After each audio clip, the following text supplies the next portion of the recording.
नहीं लाग पीछे ही हो जाएंगे।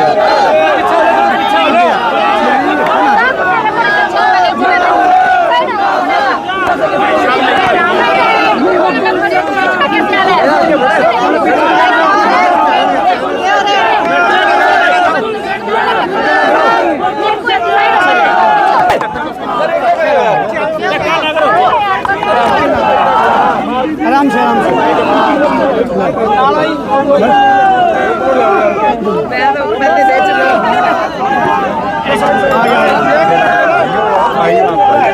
नमस्कार।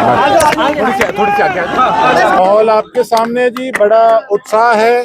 12-13 दिन कांग्रेस पार्टी ने मुझे जो कहा गया था कि आपने जब तक आपकी टिकट अनाउंस नहीं होती आपने दिल्ली के अंदर ही रहना है, तो इस करके 12-13 दिन मैं यहाँ से एब्सेंट रहा।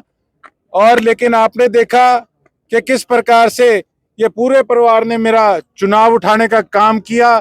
एक तरफ पूरा धन बल कब से शुरुआत हो चुकी है और एक तरफ वही हमारा पसीना हमारे परिवार का, जिसने 12-13 दिन इलेक्शन को पूरा उठा के रखा। क्या लग रहा है आज कुछ नया गठबंधन हुआ है शिक्षा में? कौन से वाला जी? अच्छा, के साथ आपका जो पहले गठबंधन के साथ, इसमें क्या कहना चाहते हैं? देखिए, चौटाला साहब मेरे आदरणीय हैं और जब इलाहाबाद बाई इलेक्शन के अंदर उन्होंने किसानों के पक्ष में अपना इस्तीफा देकर चुनाव लड़ने का काम किया था, तब ये जो सामने भारतीय जनता पार्टी ज्वाइन करके जो चौटाला साहब के सामने चुनाव लड़े थे, तो उस समय उन्होंने अपनी भूमिका क्या अदा करी थी? किसान विरोधी की। तो मैं ये समझता हूं कि चौटाला साहब की सबसे बड़ी अचीवमेंट थी कि उन्होंने पूरे हिंदुस्तान में एक विधायक थे जिन्होंने अपना इस्तीफा किसानों के हक में देने का काम किया। और ये पीढ़ी दर पीढ़ी ये चीजें याद रहती हैं, ये चीजें भूलती नहीं है। लेकिन अगर इस तरीके के व्यक्ति को अगर INLD ने अपना समर्थन देने का काम किया है तो कहीं ना कहीं एक प्रश्न चिन्ह खड़ा हो गया है कि ये पार्टी जब इतना बड़ा बलिदान कर सकती है तो किसान हितैषी लोगों को समर्थन नहीं देना चाहिए था, जो मेरी सोच कहती है। गोकुल दिग्विजय चौटाला अभी बयान देकर के गए हैं, ये पूरे गठबंधन की जो पटकथा है वो बीजेपी मुख्यालय में दिल्ली में रची गई थी और ये तीनों पार्टियां जो इकट्ठी होकर के आपके खिलाफ। देखिए, स्वाभाविक है, मैं तो एक बात कहूंगा, और लोग बहुत हैं, इनेलो अपने हिसाब से लड़ रही है, उन्होंने अपना निर्णय लिया, मैंने अपना निर्णय लिया, और जो मेरे विपक्ष में है वो अपने हिसाब से लड़ रहे हैं। लेकिन सरसा के अंदर वोट काटू लोग भी बहुत हैं। उन वोट काटू लोगों की वजह से आज हमारे इलाके की दुर्गति है। आज एक बार फिर सारी ताकतें आपके भाई को, आपके बेटे को हराने में लग गई। उसका सिर्फ एक ही कारण है, उनको पता है कि अगर ये व्यक्ति बन गया तो यहाँ पर धरातल पर बैठ के सरसा के लोगों के काम कराएगा। तो आपके फादर ने कल रात को एक बयान दिया था कि अगर आप जीतते हैं तो इसके बाद में CBI के अंदर भी एक जो है एप्लीकेशन डाली जाएगी, जितने पुराने काम हुए उनकी भी पूरी जांच होगी, नहीं अगर CBI से होता तो हाईकोर्ट में भी जाएंगे। राहुल सेठिया जी का बयान। देखिए, ऐसा है, उन्होंने अपने हिसाब से जो बात कही बिल्कुल ठीक कही, लेकिन मैं एक चीज और जानता हूं कि देखिए किस प्रकार से नगर परिषद के अंदर भ्रष्टाचार का बोलबाला था, कितने करोड़ों का ड्रेनेज सिस्टम का काम किया गया। आज खुद जो गद्दी सरसा की संभाले हुए हैं 700-800-900 करोड़ से नीचे तो बात ही नहीं करते।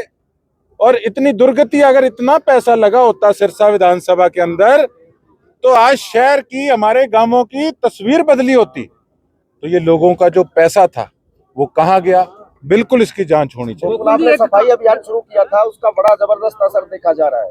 देखिए, ऐसा है, मैं एक बात जानता हूं कि मैं क्षमा भी चाहता हूं कि देखिए मुझे मौके पे दिल्ली जाना पड़ा और मैं भी मन में मेरे एक चीज थी कि यार इलेक्शन का टाइम चल रहा है और मैं 12 दिन वहां बैठा हूं, तो इस करके मेरी तो पूरी मंशा थी कि मैं नॉमिनेशन तक सफाई अभियान को जारी रखूं, एक एग्जाम्पल लोगों को बना के दिखाऊं कि सेवक सेवादार बोर्ड पे लिखाने से नहीं होता।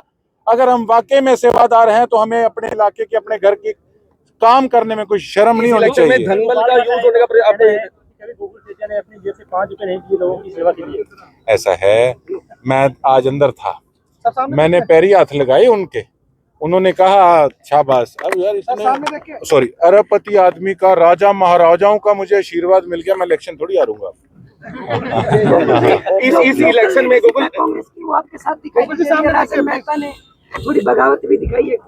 देखिए ऐसा है, काफी कैंडिडेट जो पैनल के अंदर जिन्होंने नाम भेजा था, इसमें कोई दो राय नहीं है, वो अपने हिसाब से पार्टी के कर्मठ कार्यकर्ता काफी लीडर थे।